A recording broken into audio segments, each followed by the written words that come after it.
আসসালামু আলাইকুম, hello everyone, সবাই কেমন আছেন? আশা করি সবাই ভালো আছেন। আলহামদুলিল্লাহ, আমিও ভালো আছি। তো আমি এখন এই মুহূর্তে আছি বঙ্গোপসাগরের সামনে। তো আসলে সাগর দেখতে কার না ভালো লাগে, তো আমিও চলে আসলাম সাগর দেখার জন্য।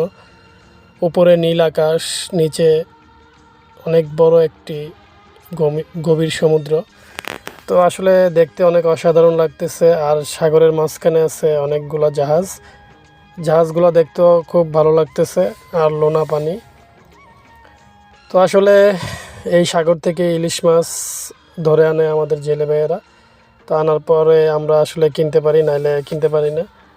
তো অবশ্যই এখানে আসার উদ্দেশ্য হচ্ছে ইলিশ মাছ কিনবো, সেজন্য আসলাম। তো এসে দেখি আমি যে টাইমে আসলাম এই টাইমে আসলে ইলিশ মাছ বাজারে নাই।